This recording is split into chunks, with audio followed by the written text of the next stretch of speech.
A cafe conversation. It's a cafe conversation in the ladies' room. A cafe conversation in the ladies' room. A cafe conversation in the ladies' room.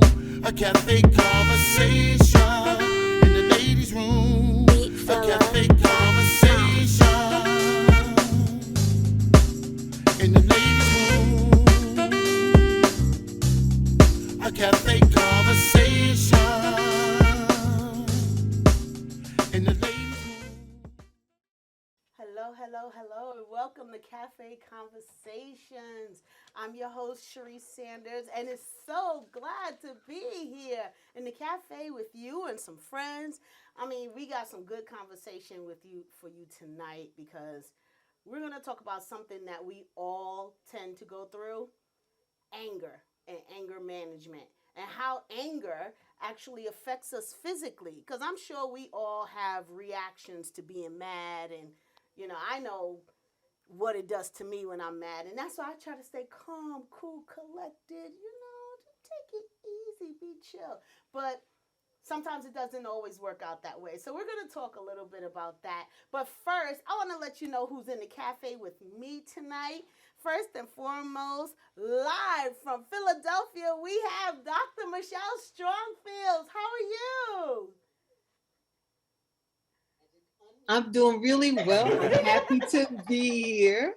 Awesome. It's always a pleasure. It's always a pleasure to connect. You always make me do my homework and do reviews and pull out information that I'd forgotten and had to shake some brain cells loose. So thank you for that. Listen, we always got to stay on our toes, in our ever-changing world. We have to make sure that we're always one step ahead. And I always know you're going to be one step ahead of me, so I'm going to be right on your heels. So I have to bring in the best of the best of the best, Dr. Michelle. Also in the cafe with us today is the one, the only, Mr. Vincent Ford. How are you, Mr. Ford? I'm doing well, but I didn't have to shake out any brain cells because I lost mine a long time ago. So I'm not worried about shaking them out. I got you. Well, hopefully you'll share some of your extensive knowledge with us today. Well, see, I don't know anything about anger. I've never been angry a day in my life. Never. Okay, so maybe we need to talk about that, about how it is that you're never angry a day in your life. Okay, and a new friend in the cafe today with us, Mr. Mike Lynn. Welcome to the cafe, Mike. Hello, Charece. It's good to be here. Thank you for having me on. Awesome. And I'm sure you'll tell us about some of your anger experiences and like that. I mean, you look kind of buff, so I probably take yours out in the gym or Yeah, something. got to push it somewhere, otherwise it's going to stay in. There it is. And we have one other guest, so just in case he makes a cameo appearance, my one and only Bishan Polo is in the house with us tonight. All right? But you'll see him later. He'll make a cameo appearance. But in the meantime, let's get into this conversation because I'm definitely interested in hearing everyone else's points of view of how we should deal with anger. Now, the other day, I was saying to someone, I said, it just seems to me that the world is angry. Everybody's mad. No matter what happens, you smile at them and they're like, what are you looking at me for? You say hello, they roll their eyes and suck their teeth and turn their backs. And it's like, wow, whatever happened to just being nice and, sharing a little love, showing a little kindness? Yeah, no, not at all. So I want to talk about why everybody's so angry and what that's doing to us, physically. Like, what is that doing to us to be so mad all the time? So let's see. Who wants to have the first opinion? I say we go to Dr. Strongfield. All right. Okay. So we're going to start with you, Dr. Strongfield. Ball around. That's okay. It's okay because I had been thinking about this. Now, I didn't really realize that we were speaking specifically about anger. Instead, what I did was look at, because anger is a part of something that we call stress, that we could call stress. Absolutely. And there are lots of ways that we can handle stress. And first of all, there are lots and lots of definitions of stress and anger, and how anger falls under the rubric of stress. And sometimes it's just as with stress, and more specifically with anger, there are different ways you can categorize it. Sometimes it's good to be angry. Sometimes it's positive to be angry. Oftentimes we associate anger and stress with bad things. Stress has a lot of physiologic impact on different parts of your body, actually your entire body, because you're releasing these stress hormones that go all over your body. They wreak havoc all over.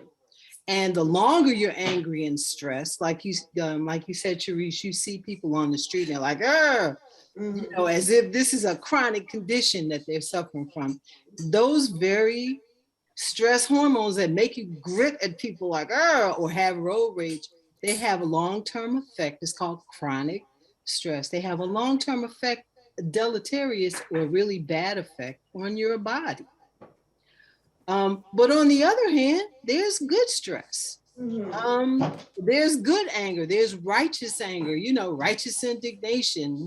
When something is, you see a social ill, or you perceive that something bad has been done to you or to someone else that you love, or even just out in the world, then that righteous anger can ignite on a short-term basis, hopefully, can ignite some other impacts that are not as going to have that long-term harmful effect that some of the anger that you just described may have on the body. In fact, it'll motivate you to do something about it. How many of us have? My children make fun of me because I have a crusade where I will combat written tickets. That is my goal in life, to beat parking tickets. I know it sounds petty, and for a lot of people it is petty, but for me, I take that anger when I see a ticket and I know that it may have been, wrongly assessed, and I spend a lot of energy combating that ticket. Now, that's a really silly, petty example, but you know what I'm talking about, and you can. I don't think it's silly at all, and I will be the first one to sign your petition. Okay. No. Why don't you let me fight your ticket for you? No, I'm just kidding. I'm just saying. I'll do it. No, I understand. But you understand what I'm saying is that there are some issues for which we should get angry. Right. There are some issues for which anger is a righteous motivator, and we need to handle that. So I'm going to kick it back to the gentleman and see what they have to say. I don't want to go on and on, because of course I have diagrams and Oh, and I definitely want to get to that, because one of the other things I want to talk about too, since you brought up stress, I think that's a great topic to bring into this, because a lot of times stress could be the root of our anger. Yeah.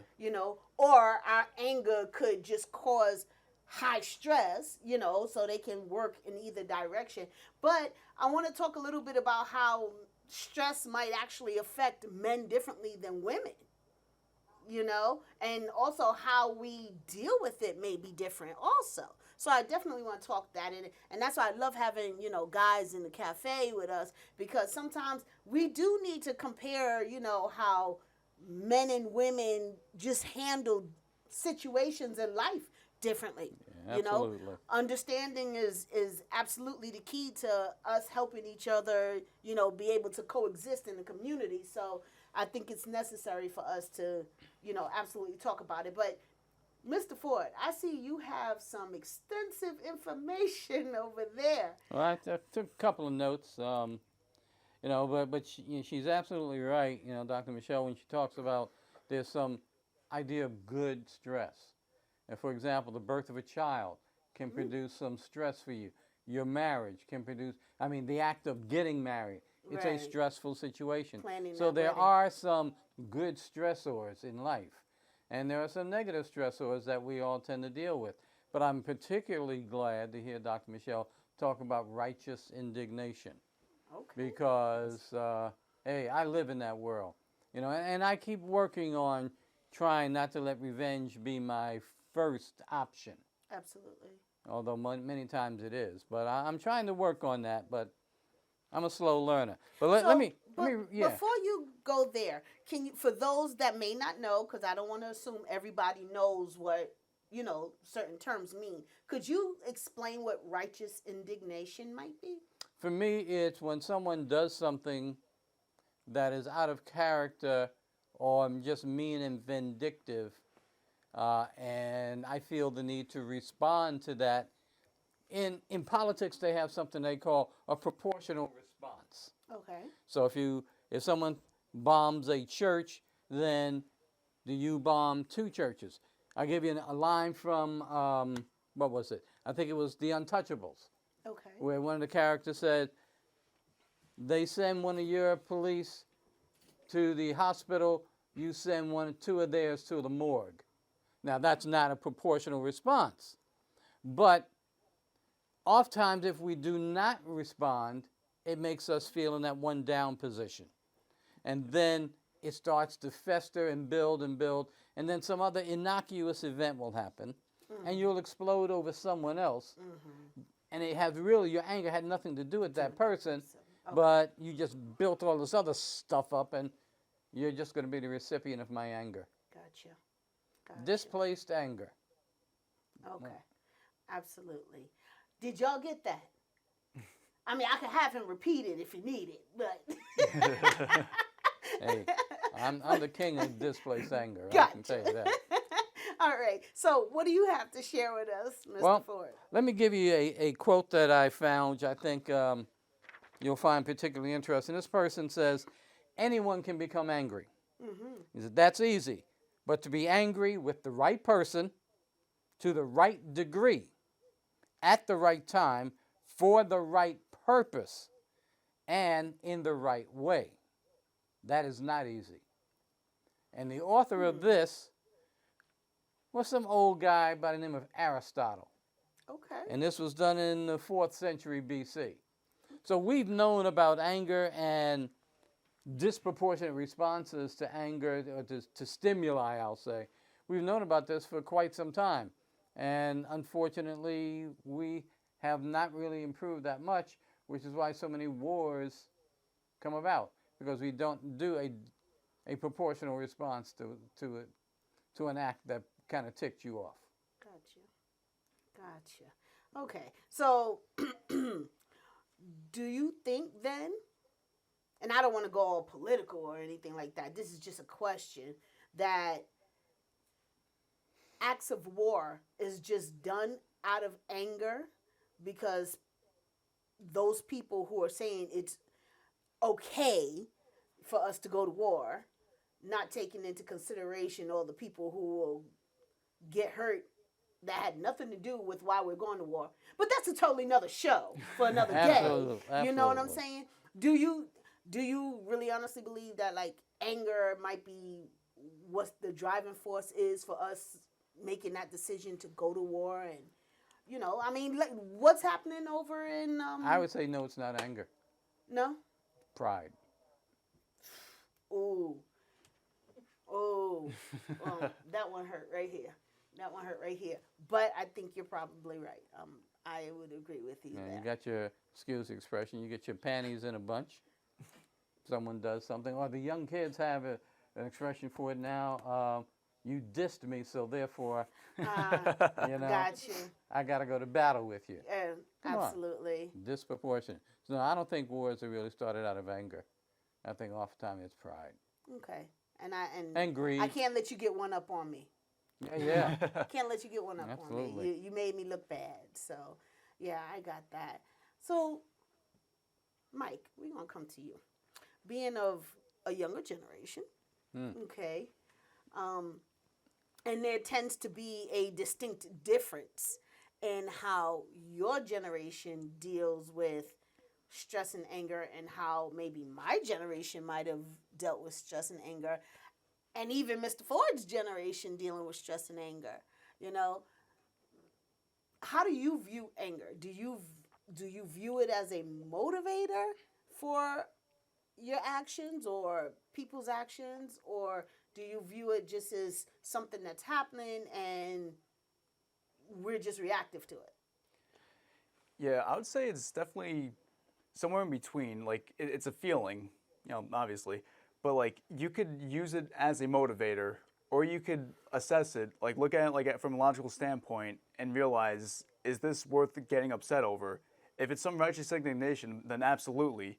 But sometimes, due to pride, a lot of the times, you're always the main character in your own story. So you're gonna make yourself, you're gonna justify your actions. Like I'm not saying everyone, but like there are like quite a few people out there that like would go out, do something that's bad, but they would justify their own actions, be like, oh well, he did this to me. Meanwhile, That's right. they're 30 steps along, but it could have been handled at the 5th step. Right. So it really could be a motivator, could be a feeling. It depends how you let it affect you.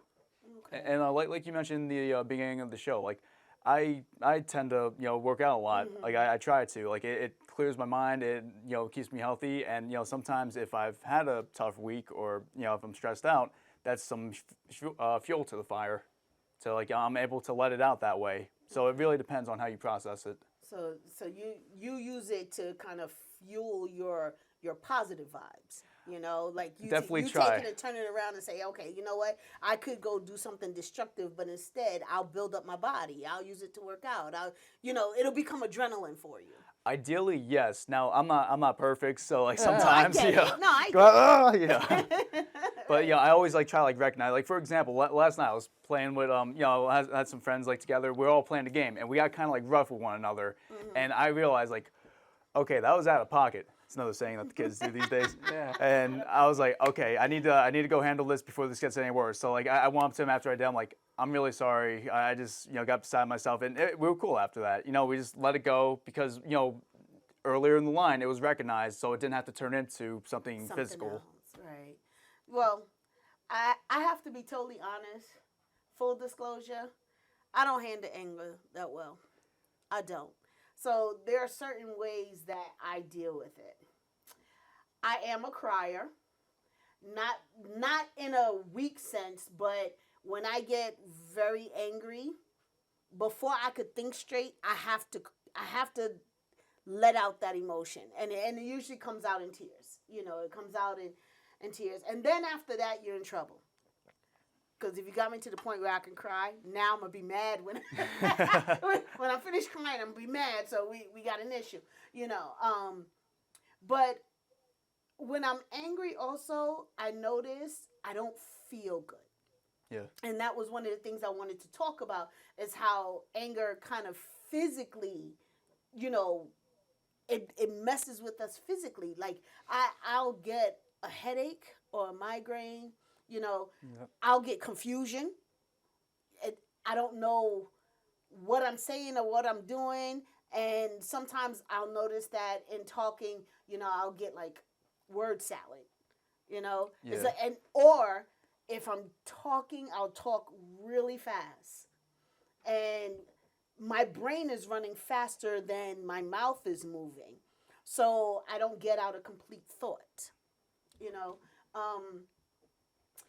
So, Charece, may I interject at this point? Absolutely. We're doing a lot of talking about emotions. Right. Like as if everything, and they're real.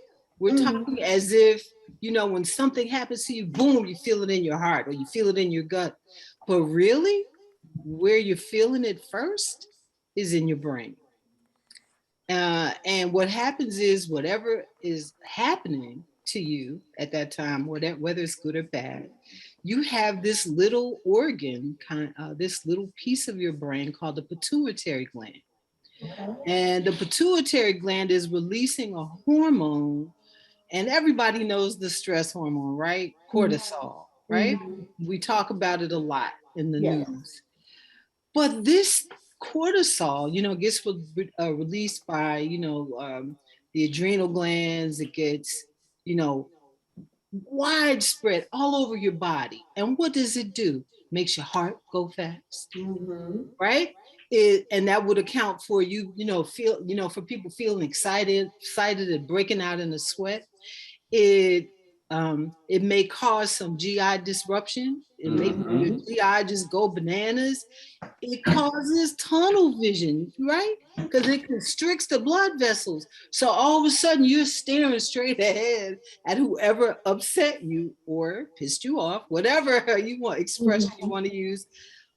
You start breathing faster, okay? Because you're taking more air in. You I don't know, I already said you sweat a lot, your blood pressure goes sky high.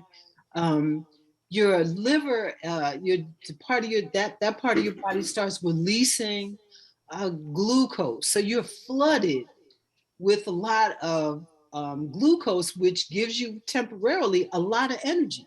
So you might be able to chase after somebody. You might be able to catch him. Right. Given given your motivation, that all of that is this part of your response system, your nervous system, which is what we call the autonomic nervous system. The stuff that we don't really control ourselves. Right. This is the stuff that is completely controlled without any say so from us. And we also sometimes call it the fight or flight system. You've heard it referred to as that before, right? And so in order to I'm sorry, the young man on the Mike says when he gets, when he feels excited or stressed or angry, he works out. And that's a really good way to dissipate some of the blood levels of this cortisol hormone. That is a really great way. In fact, a lot of physicians, a lot of psychologists say you need to do that when you feel anger and stress chronically. Exercise. It's a good way to resolve that excess. But what if, this just happens all of a sudden? And what if these things that occur to you to make you feel this way happen every day? Then you're under this constant stream of cortisol, this stress hormone. And that's when those are longer term problems.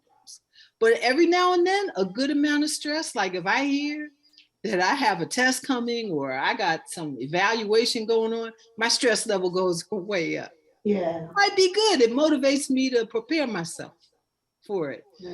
But if you're facing that amount of flooding of your systems with cortisol, this stress hormone, that is not good for many, many reasons. I don't know if you'll be able to see this or not. Can you see this? Oh yeah. Yeah. Okay, great. So it's just a simple chart. Like low levels of stress, everybody knows these people, they just don't feel any stress. They're like, they lay around, they're not motivated to do much of anything. That's this flat line right here. So, but as maybe stress levels go up, we reach this point that says optimal response. You can perform like crazy. You know what I mean? You're doing the best that you can do. But then too much stress, and you start having diminishing returns. You start being able to deal with things in a less positive way, in a less productive way. It's a simple chart, but it says a lot. Right. Yeah. You got good stress or stress, even anger. There's certain, like we talked about earlier, there's anger that is good and motivating, but too much of it has a really bad effect on you, ultimately. Okay. How can we manage that? stress? I know for me, it's kind of like when I'm stressed.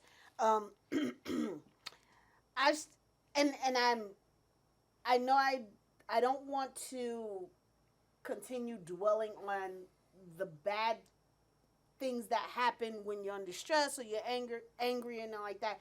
But I want to mention those things so that we can talk about the good things that can come out of it,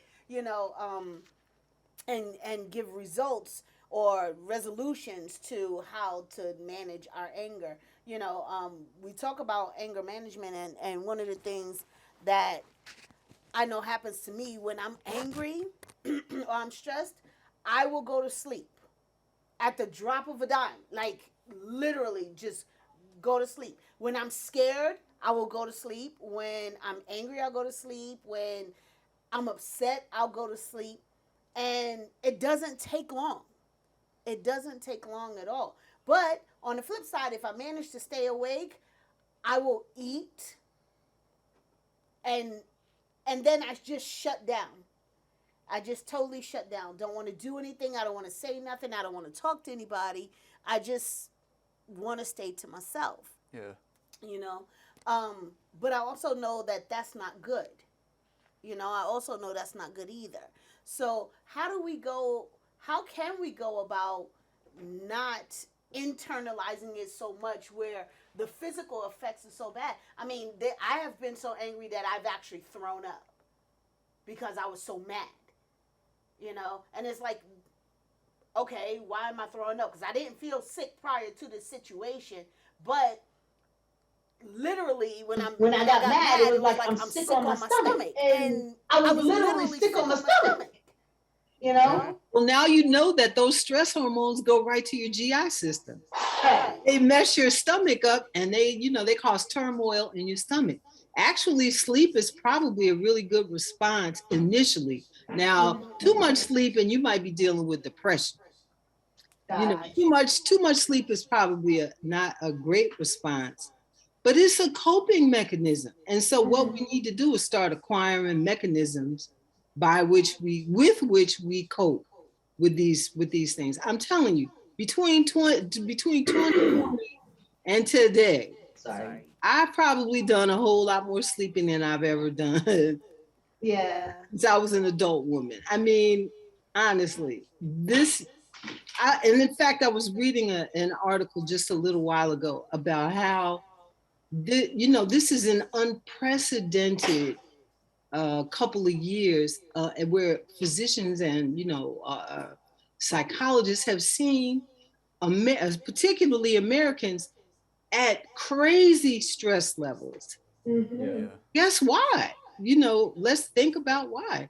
And as you said, the stress impacts us in our interpersonal lives. It impacts us socially. Mm-hmm. Like, road rage is off the chart, right? Yes. Yeah. I mean, the internal violence, there's domestic violence went bananas. Mm-hmm.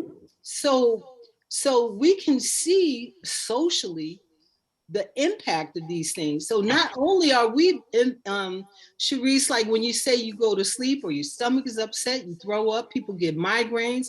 Now we kind of have a clearer line because we know our body is being flooded with a hormone that, if presented to us chronically, makes us sick. And you're right, men and women deal with it differently in some ways. Deal with stress. Like, first of all, men are socialized to deal with some things differently than women. And you guys can talk about that way more than me. Mm-hmm. I could grab my husband and make him, but then that'll make him his stress levels will go up. And so, just in terms of gender differences, they exist, but fundamentally, physiologically, like if something is impacting a woman's, like for example, a lot of cortisol being released in your body is going to have impact on your fertility. If you're young, that's going to be a big deal. Yeah. It's going to have an impact on your sexual drive. Mm-hmm. That's a big deal, and that affects men and women. It impacts your blood pressure. If you're a person of color, that's a terrible implication for you, Mm-hmm. because we suffer more disproportionately from high blood pressure. Right. Same thing with diabetes. Yeah. If we're dealing with a lot of stress and anger and internal conflict like this, then it's going to make us release more glucose. What does that mean? Diabetes, Yeah. right? Mm-hmm. If you're a person of color, that has terrible implications for you. But for anybody, it will. So what we need to start doing is developing and acquiring. And I'd like to recommend a really good young woman who's a psychologist who works with people in stress. And maybe she can come on the next show and talk about strategies. Absolutely. That would, because we all need them. Mr. Mike, young man Mike, you can see by his biceps and his muscles that's how he's dealing with stress. I Right. cannot show you to say I have no muscle definition at all. Because for 2 years I've been sitting in the house, just like Yeah. that has not been a good coping mechanism. But as things get better, I'm gonna force myself, and maybe a lot of us are gonna have to do that, to do more and do better. Right. Well, that cortisol basically is giving me, really cute little jelly rolls here around the wrong places. So, but we'll talk about that later. How to get rid of those jelly Mechanisms are in rolls. order. I will make sure I give you her number for you to call her. Wonderful, wonderful. Tell me, Mr. Ford. You made a statement. earlier that you just don't deal with anger and stress well. No, I don't. Okay. And I know that. Let's go into a little bit of detail about that, because I'm curious to know, one, how you manage or deal with your stress and anger. Okay. And Revenge. two, wow, one so word dastardly, answer. I wasn't too. prepared for It's that, revenge. Tell us, what do you do to manage it? What do you do, Well, the philosophical part of me wants to say that I can use distraction. I can ask myself, is this situation really worth my time dealing with? And if the answer to that is yes, do I have an appropriate response to that is proportional to the offense that was done? Mm-hmm. And if the answer to that is no, I don't have a proportional response, do I want to take a disproportional response? And then sometimes the brain will say, is that really the wisest thing for you to do? You talk about learned behavior. Mm-hmm. Growing up in Harlem as a little skinny little kid, you learn, you talked about fight or flight. Well, there's a third one that I like to talk about, which is freeze. Because some people, you learn to fight, you learn to get the screwy heck out of there, but some people just freeze in that moment, and they don't know what to do. True. So, I choose not to freeze.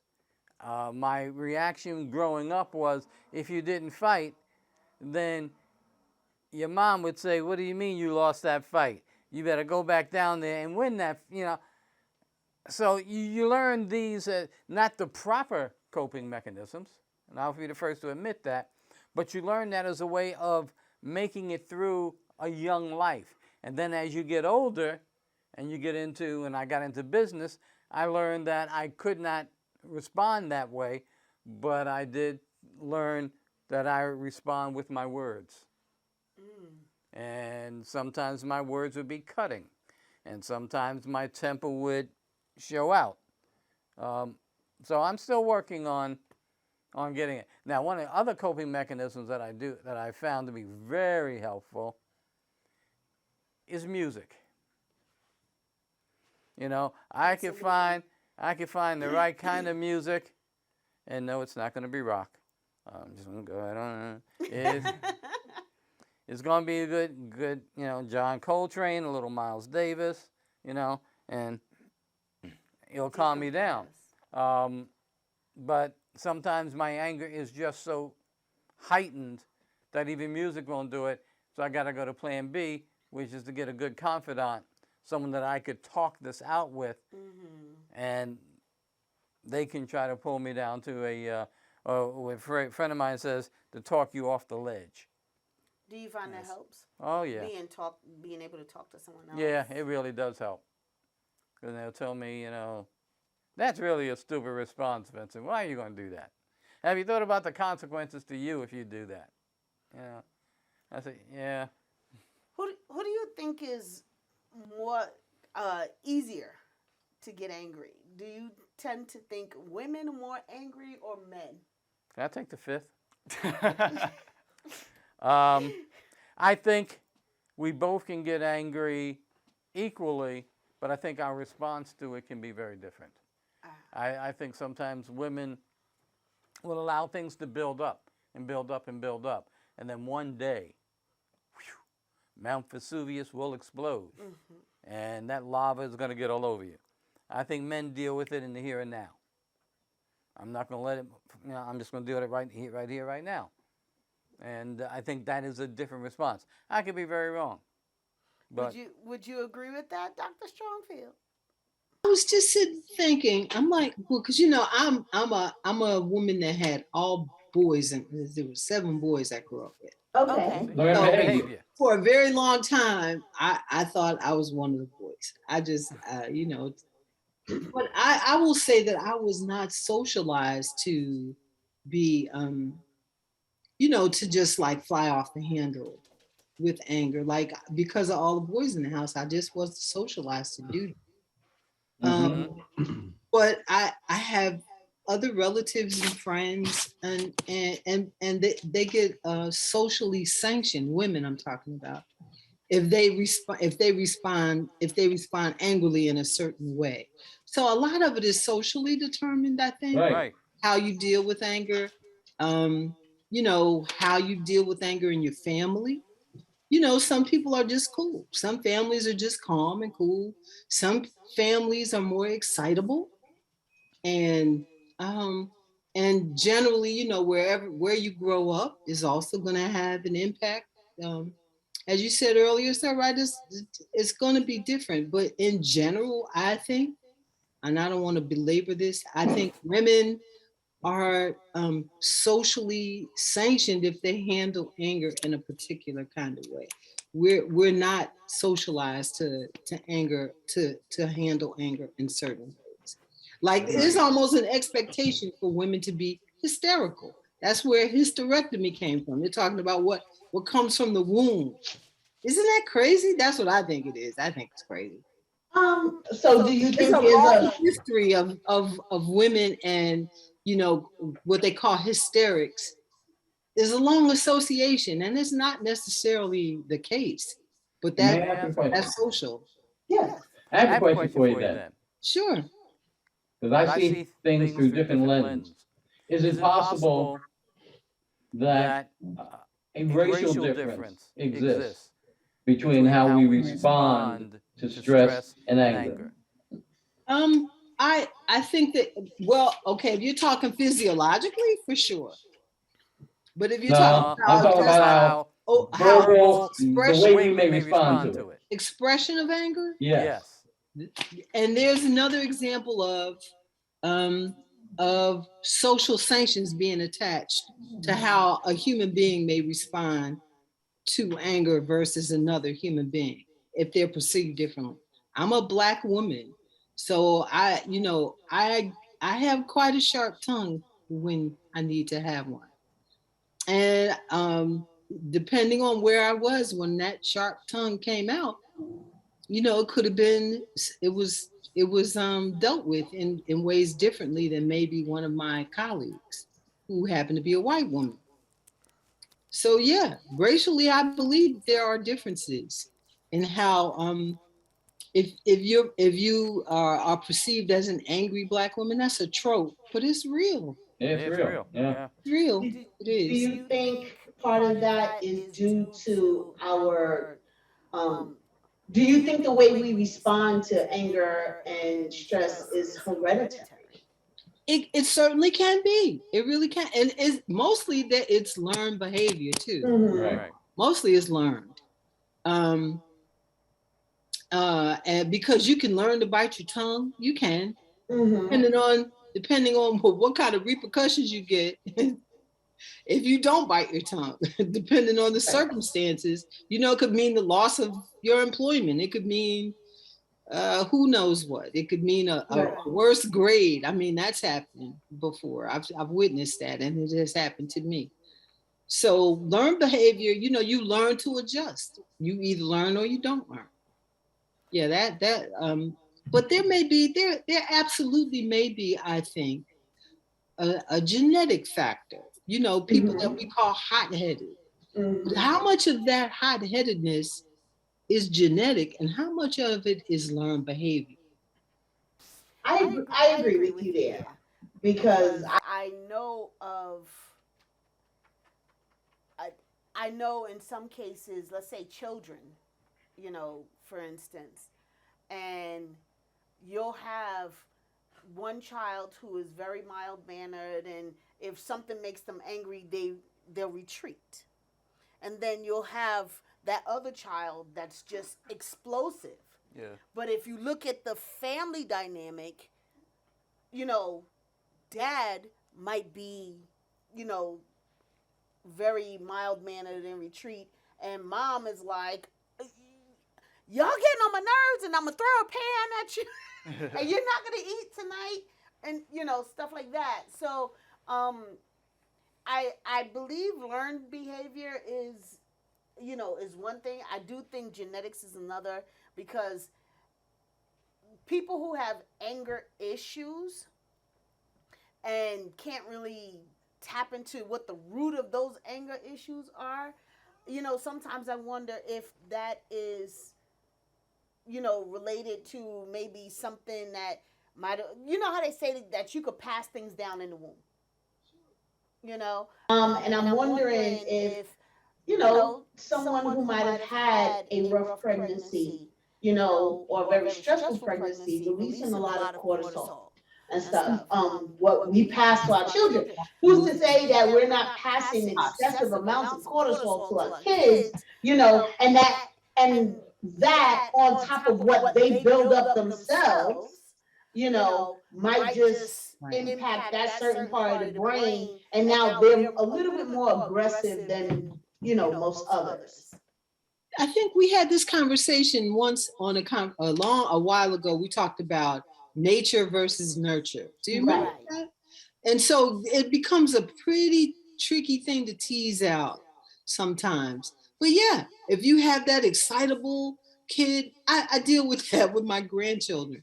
I have one grandson, very cerebral. He's like, let me do it. And then another one who's like, he's off the charts. Mm-hmm. But if we deal with them, you can't deal with them in the same way because they're different people. Right. But if we just let the little excitable one just run the household, then he's going to grow into a different level of understanding how his excitability will allow him to run things.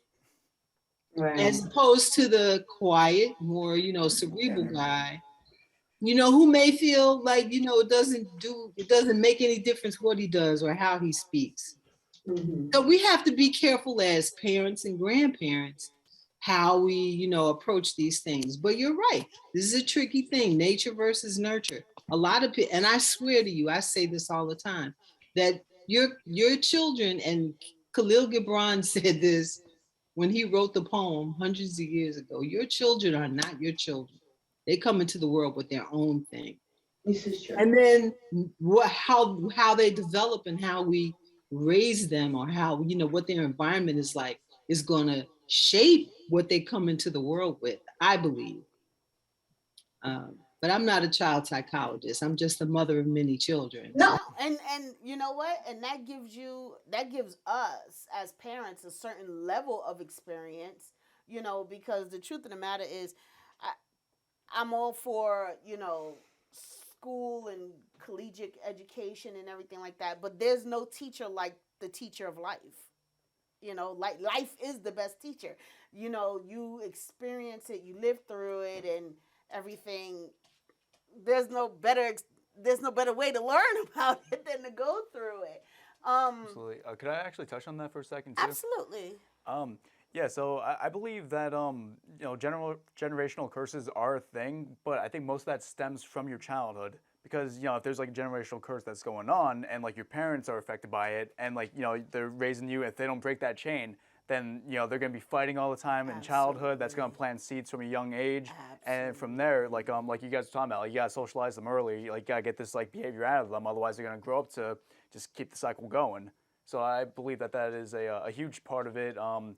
and I think it's mostly nurture, like maybe a little bit by nature, like you know, like you said, like if they're predisposed to the cortisol, like in the womb, like you know, they'll definitely have like, you know, receive it like more efficiently than other people who weren't predisposed to it. But you know, you can't deny like the effect that one's childhood has on them.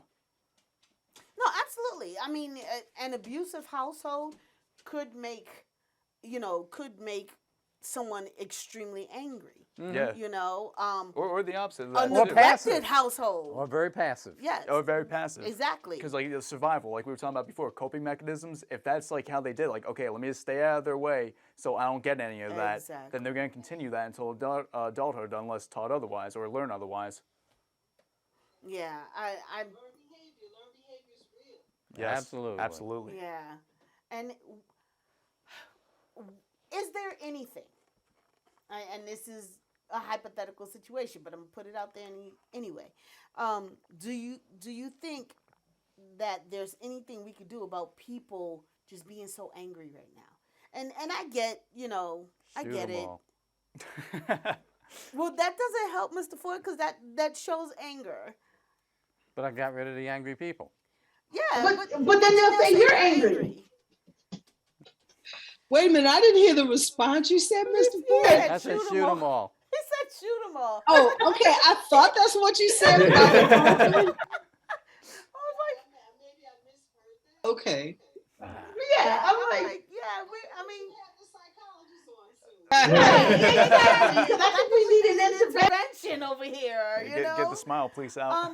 But no, seriously, I just in the beginning, you know, I did say I kind of feel like we're living in such an angry world, and I understand, you know, people are angry about COVID.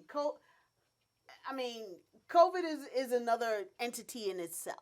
You know, but the effects of COVID on people, you know, the loss of jobs and income and family members and health and, you know what I'm saying, wellness, everything that has happened as a result of COVID, people are just mad. You know, they're really, really mad. Yeah. And like I said, it's one, you know, the simplest thing, you know, just smiling at somebody. You know, or just simply saying no. You know, it's sort of like we're fighting over the fact that I have an opinion. Yeah. And it's different from yours, and all of a sudden, you know, in Walmart, I can't say, sir, can you step back? You know, just put a little space between us, because now it's sort of like, well, I'm not going to do nothing to you. What's your problem? And now we have to fight because I just didn't want you in my face. You know, do you think we'll ever come out of this where people are so angry? No. Not to be a pessimist, but I have to agree. Wow, there's no reset for us, huh? We're just going to devolve into just being some angry, crazy people. That's That's what what these. these two said. Well, They I said believe it no. starts within yourself. Like, you know, all you can do to someone that's negative on the outside is just not respond to their negativity. You can, like, preserve what's good within you because you're responsible for yourself at the end of the day. And that's what I try to do. But the way things are going, it looks like it's only getting worse. See, and that makes me fearful. I'm going to be totally honest. That Yeah. makes me fearful because I just kind of feel like if that happens, and I understand why you say that, but if that happens, then all I see is people just reacting on anger all the time, you know? So you're going to have more murders. You're going to have more fights. You're going to have more road rage. You know what I'm saying? And how are we supposed to coexist as a world if everybody's always going to be mad all the time? Well, Acknowledge that the other person's perspective is real and valid to them. That's one of the things that I'm still working on. But someone else's point of view, for them, it's real. It may be the antithesis of how I see the world. Gotcha. But I got to acknowledge that their point of view is right. Doesn't mean that I agree with them. It just means that I can say that, hey, all right, given your experiences in life and given I can see why you would think the way you do. yeah. That sometimes, though, is misconstrued by the other person who hears it and thinks, you're agreeing with me.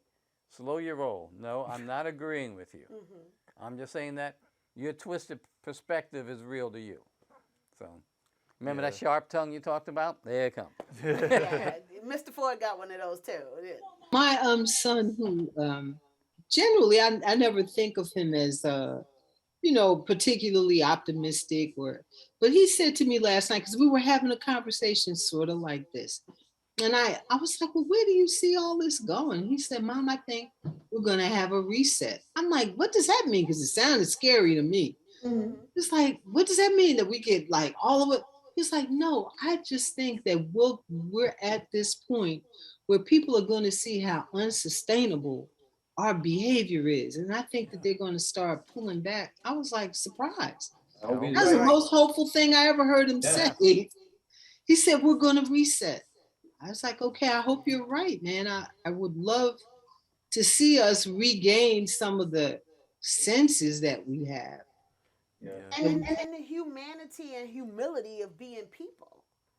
You know, I think we've just lost a sense of humanity. Yeah. You know, I mean, there's no concern, for Excuse me, fellow man. And for people's feelings and their well-being anymore. It's kind of like every man for himself, and if I don't like the way you're living, then I'm going to eliminate you. I'm going to eliminate any idea or concept of you. And my way is the only way, my idea is the only idea, my belief is the only belief. And people willing to kill other people over it. And it's just confusing to me why we're so angry over a difference of opinion. So is there any room when we're angry for forgiveness? It needs to be if you make it. That's a good question. That's a good question. I mean, people talk a lot about forgiveness, and me personally, forgiveness, depending on the situation, is more for me than for the other person. Yeah. Because I can't continue to walk around angry all the time, because I know what it's doing to me physically. I can't sleep, or I'm overeating, or I'm sleeping and not doing nothing else. I'm gaining weight. I can't function, because I'm so angry about a situation. On the other hand, okay, I don't believe that every single situation that happens invokes forgiveness. Some things you can't just turn your back on and just say, I forgive you. Yeah. I can't do that. I'm not there yet. As a person, God's still working on me. And maybe you shouldn't be there for something. For some situations, I don't think are forgivable. I mean, that's me.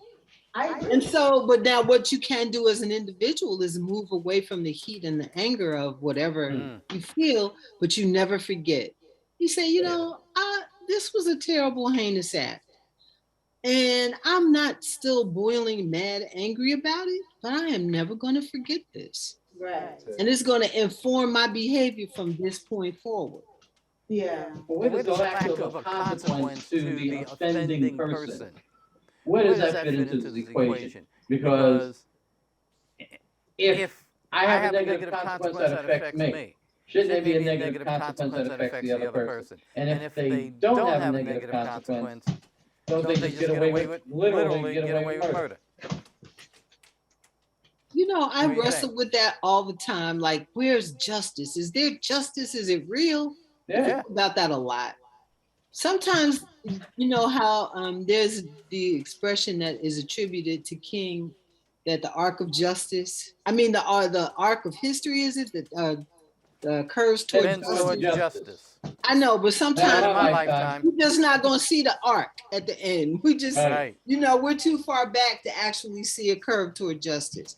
And so even though it's unsatisfactory in many ways to think that way, sometimes I have to just resolve myself to say, you know what, I do believe in a friend of mine said, oh gosh, I can't remember now. I'm having a very senior moment, but what it is thinking in terms of justice being a real positive thing. We may not always see it deployed, but if you believe Yes. that justice exists, and I have to believe it or I would go mad.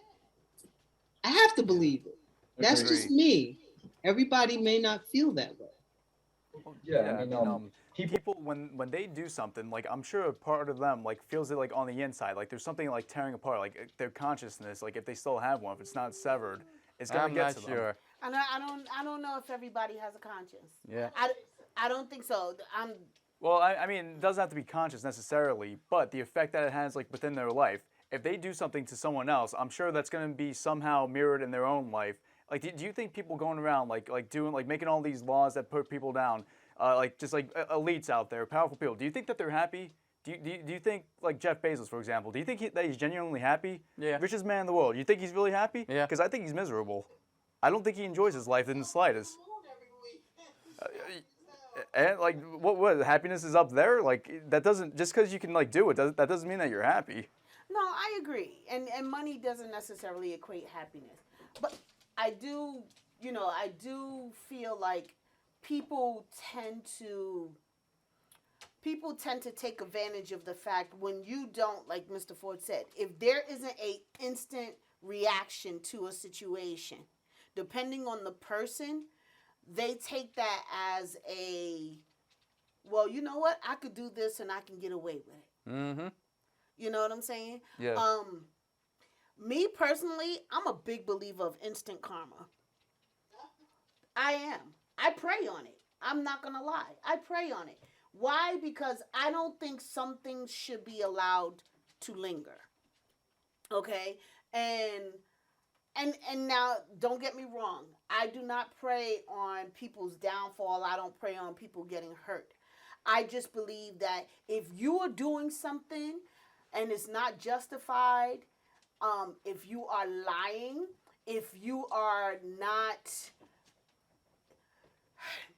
if you know what you're doing is wrong and it will severely affect someone and you still do it, then I do believe that whatever comes to you as a result of you doing that to that person, you deserve it. Yes. You deserve it. You know what I'm saying? Now, instant karma, if it happens, great. If it doesn't, I do believe that what you put out into the universe will come back to you. Okay? And this is why I really do try to be mindful of how I treat people, how I talk to people, what I say, what I do. And if I've done something to offend you or hurt you in some way, trust and believe I'm not doing it intentionally. We'll be the first to apologize and say, I'm sorry. Yeah. Why? Because I think accountability for our actions is a big part of managing that whole anger system. You know, the thing that people don't want to take accountability for their actions and the things that they've done, even when they're wrong or misunderstood, whatever the case may be. I think that's a big part of why we have the society we have right now. Absolutely. People are just like, you know what? I don't like what she said. She misunderstood. Or, you know what? That's messed up that she said that. But the thing is, with an understanding of this is just my opinion, I'm not speaking for the world. I'm not speaking for the whole race of black women. I'm not speaking for every female between the ages of 50 and 55. I'm not. I'm speaking for Charece. And that's Charece's opinion, and if I'm angry, I have every right to be angry about certain things that affect me. That doesn't mean that you have to shoot me or take my life or I have to take my last breath just because I didn't agree with you. 100%. But unfortunately, we're not even living in a time right now where you could have a difference of opinion with somebody, and it's like your difference of opinion is like you broke into their house and stole their favorite bag of popcorn that they needed Saturday night to watch Annie. Oh, sorry, my bad. Yeah.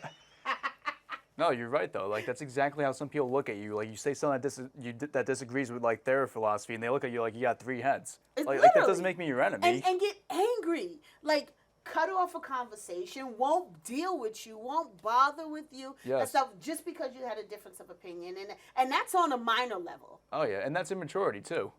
Believe it. Well, I think we have a world full of Charece, I think you said the word a few times, and I may have heard it when other people said it, and it's all about accountability.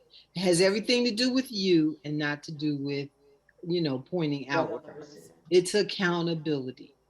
And so, yeah, we're not necessarily seeing high marks in terms of accountability out here right now, but I have to believe if we're going to survive this, that we're going to have to and so I would love to participate in whatever when you next talk about things like coping, and accountability. I would love to participate with that. Absolutely. I mean, just as a listener, I don't have a lot to necessarily to say about it, but because I had a lot of brothers. I believe in revenge. We got revenge on, and it kind of played into my adult life. So I get it. I just kind of feel like sometimes revenge doesn't necessarily take away that anger.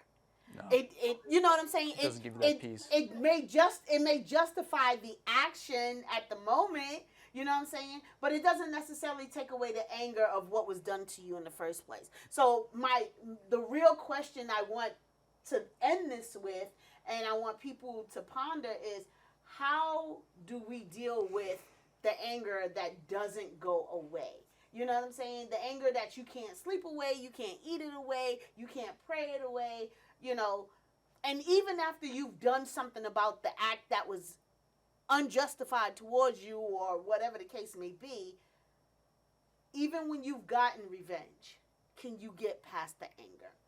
We're out of time. I want to thank you, Dr. Michelle Strongfield, Mr. Ford, as usual, and our new friend, Mike Lynn. Thank you for having me. Thank you all for coming through the cafe. I love the conversation. We will have to continue this because it's something we're living with all the time. And we have to get to a point where we have to learn to manage it because we really just can't be mad. It's too stressful, people getting too fat from being mad and there's a food shortage, so we can't keep eating ourselves into oblivion, okay? It's not sustainable. Exactly. So, but we thank y'all for joining us today in the cafe. We hope to see you next Thursday. Have a wonderful one, and we'll talk to you soon. Bye. Thank you. Bye. A cafe conversation. It's a cafe conversation in the ladies' room. A cafe conversation in the ladies' room. A cafe conversation in the ladies' room. A cafe conversation in the ladies' room. A cafe conversation in the ladies' room. A cafe